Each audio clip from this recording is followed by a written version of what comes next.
යන්නේ වම්බටු දාලා මැකරෝනි එකක් හදන්න යනවා ඉතාලි ක්‍රමයට.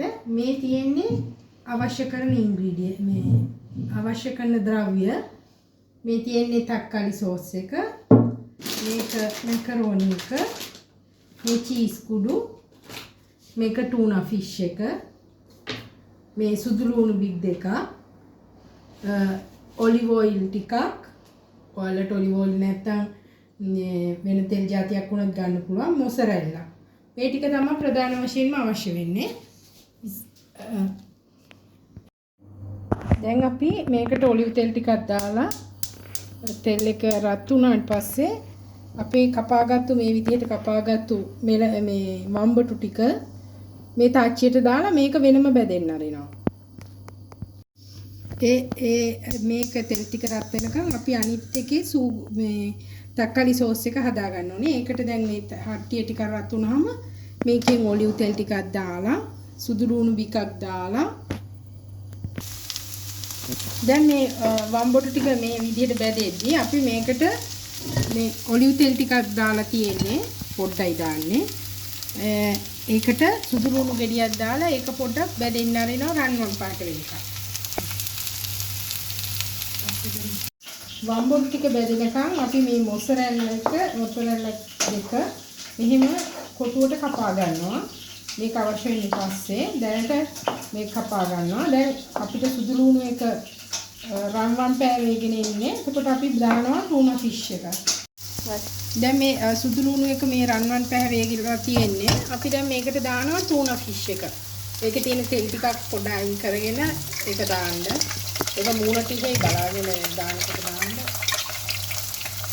ඒක දාලා පොඩ්ඩක් මේ අපි ඒක තියෙන්න අරිනවා. මේ ඒක චුට්ටක් අර බැදෙනවා වගේ වෙනකන් තියෙන්න අරිනවා.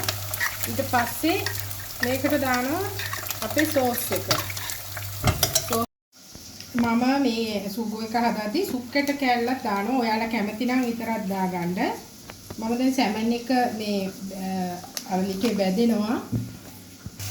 මේකට දානවා ඒ භාගේ. මේ ඒ අතරේ මේ වම්බටු එකත් ඔයාලා සැරින් සැරේට හැඳි ගන්න ඒක කර වෙන්න දෙන්න එපා. දැන් ඒ පස්සේ සැමන් එක මේ බැදෙන එක අර සුක්කට කෑල්ල දැන් මේකේ දැම්මට පස්සේ මේකේ දිය වෙනවා.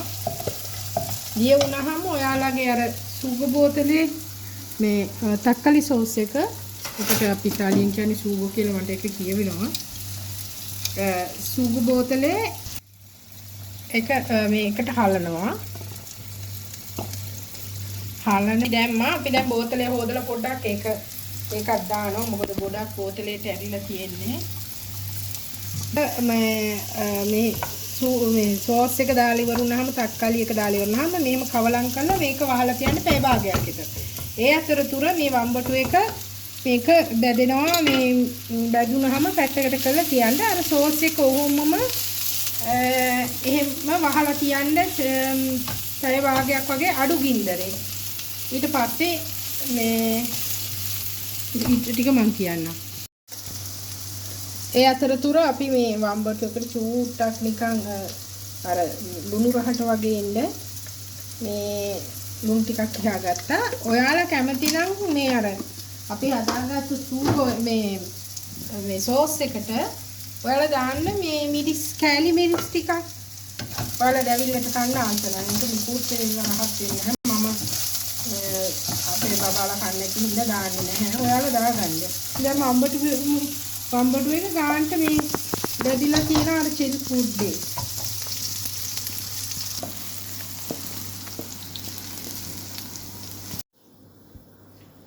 මේ තමයි අපි වැදගත්තු වම්බටු ටික. දැන් මේක අපි තාච්චියෙන් බාලා මේක අර තෙල් ටික මේවා වෙන්න පොඩ්ඩක් තියලා තිනවා. ඒ අතරේ ඔයාලා ට්‍රේක oven එකේ ට්‍රේක ප්ලාස්ටික් කරගන්න ඔයාලා පාස්තා දාන ප්‍රමාණයට.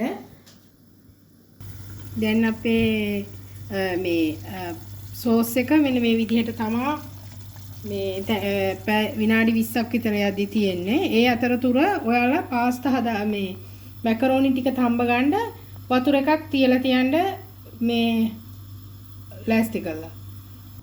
ඒ අතරතුර ඔයාලා මේ හීට් වෙන්න දාන්න ෆ්‍රී හීට් වෙන්න මේ oven එක 180ට වගේ. දාලා පොඩ්ඩක් තියන්න අරින්න අපේ මේ එක තැම්බෙනකම්. මේ තමයි අපි පතම්බගෙන තියෙන මැකරෝනි එක. මේ අපි හදාගත්තු සෝස් එක. මේ වම්බටු බෙදපු එක. මේ මොසරෙල්ලා එක. මේක ඇවිල්ලා බිස්කට් කුඩු, මේ චීස් කුඩු. මේ ටික තමයි දැන් අපිට ඕන වෙන්නේ. දැන් අපි ටික ටික මේක පාස්තා එකට මේ සූගෝ දාලා මේක පොඩක් කවලම් කරනවා. දැන් අපි අර සූගෝ එකත් එක්ක මැකරෝනි ටික කවලම් කරලා ඒකට බෙදපු මේ වම්බටු ටිකයි මේ මොසරෙල්ලා චීසුයි දානවා. දාලා මේක හොඳට කවලම් කරගන්න ඕන. මේ හැම තැනටම යන්න. නැත්නම් අර එක තැනකට විතරක් වගේ වෙනවනේ. මේක දැන් අපි දානවා චීස් කුඩු මෙහෙම හැම තැනටම දානවා. මේක ඔක්කොම කවලම් කරලා ඉවර වුණාට පස්සේ ඊට පස්සේ චීස් කුඩු දාලා ඉවර වෙලා ඊට පස්සේ දානවා මේ පාන් කුඩු මෙහෙම නිකන් අර හයියට වගේ මේකේ තියෙන හයියට වගේ තියාගන්න. එහෙම නිකන් උඩින් ඉහළ දාන්න ගොඩ නෙවෙයි. කළා මෙහෙම ඉහළ දානවා. කළා මේක මේ ට්‍රේ එක දැන් අපි මේක පොරණුවට දානවා. දාලා විනාඩි 20ක් විතර තියලා ඒක අරගෙන කැමරට ගන්නවා. අපි දැන් මේක එළියට ගන්නවා. අරගෙන අපේ පාස්තා එක ඔයාලත් කාලා බලලා රසයිද කියලා ලයික් කරන්න, කමෙන්ට් කරන්න. ඔයාලට සුබ දවසක්.